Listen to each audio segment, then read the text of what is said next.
Malumunuz olduğu üzere 7 Ekim 2017'de yapılması gereken Batman Ticaret ve Sanayi Odası seçimleri kanun hükmündeki bir kararname ile Nisan ayına ertelendi. Bizler de dayanışma grubu olarak şehrin sıkıntılarını, sorunlarını kendine dert edinen, mevcut gidişattan rahatsız olan bir ekip olarak biz bu çalışmalarımızı o zaman da başlatmıştık ve bugüne kadar da devam ettirmekteyiz. Batman Ticaret ve Sanayi Odamız yani 40 yılı aşkındır kurulmuş olan bir odadır. Ancak geldiğimiz nokta itibariyle biz şunu gördük ki yani bu oda ve bu odanın yönetimine gelen insanlar bugüne kadar istenilen şekilde odanın kuruluş amaç ve felsefesine uygun bir çalışma yapmadığına inandığımız için biz böyle bir yola girdik. Elbette ki bu süre içerisinde yapılan çalışmalar var. Biz bunları inkar etmiyoruz. Ama bizim kanaatimize göre bu yapılan çalışmalar yetersizdir ve bu çalışmalar yetersiz olduğu için de bugün Sanayi ve Ticaret Odamız istenilen bir yerde değildir. Biz bu eksikliği gördüğümüz için, biz bu sıkıntıyı gördüğümüz için Batman'ı önceleyen, hizmeti önceleyen bir ekip olarak biz bu yola girdik. Allah'ın izniyle biz seçildiğimiz vakit, biz bu odanın başına geldiğimiz vakit temel olarak bazı şiarlarımız olacak. Bunların ilki, ben şunu söylemek istiyorum. Yani bu tür makam ve koltuklar, bu tür yerler birer emanettir. Bu kurumların başına gelecek olan insanlar bu işin bilinciyle hareket etmesi gerekir. Bu emanetin bilinciyle hareket edip ve gereğini yerine getirmesi gerekir.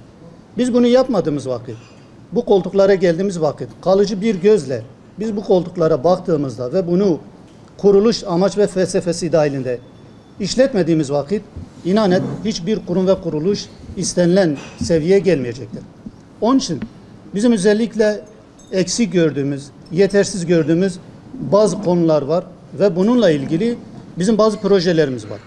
Biz bu projelerimizi ileriki zamanda daha geniş bir şekilde siz basın mensuplarının aracılığıyla toplumla bunları paylaşacağız. Bununla beraber ben projelerimizden birkaç tanesini izah etmek istiyorum.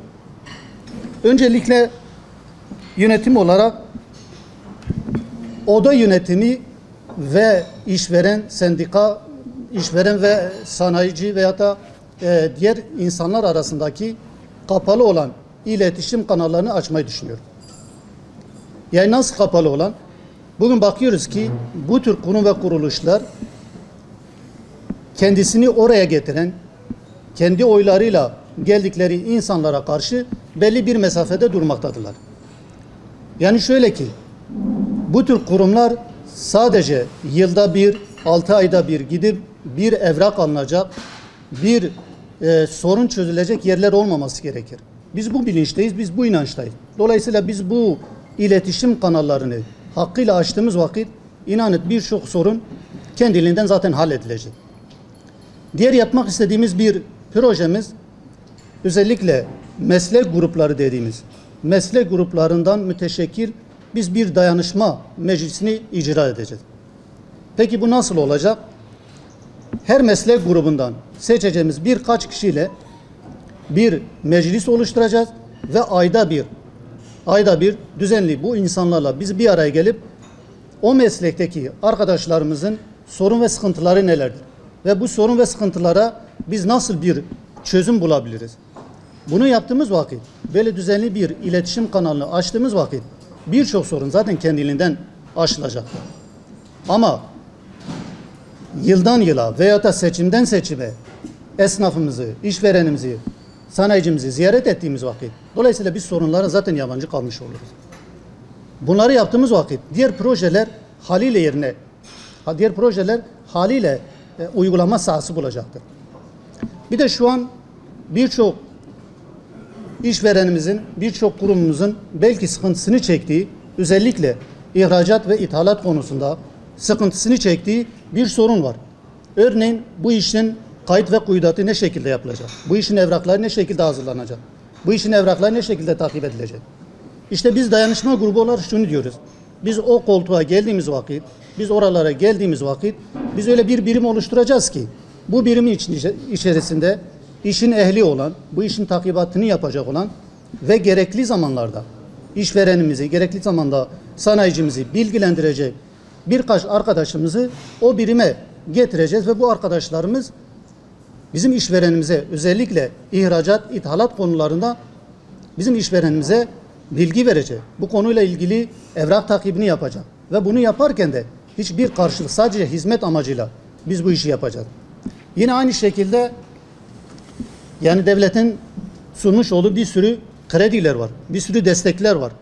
Ama bakıyoruz ki birçok arkadaşımız, birçok işverenimiz ya bunlardan habersizdir veyahut da haberdar olduğu vakit dahi yani bunlara ne şekilde başvuracağını, ne şekilde bunlardan istifade edileceğini tam manasıyla bilememektedir. Dolayısıyla dayanışma grubu olarak biz o koltuklara geldiğimiz vakit bunun da takibini yapacağız. Ve bununla ilgili düzenli bilgilendirmeler, düzenli seminerler yapacağız. Bunlar olduğu vakit inanıyorum ki yönetenle yönetilen arasındaki bu boşluk, bu uçurum büyük bir şekilde aşılmış olacak.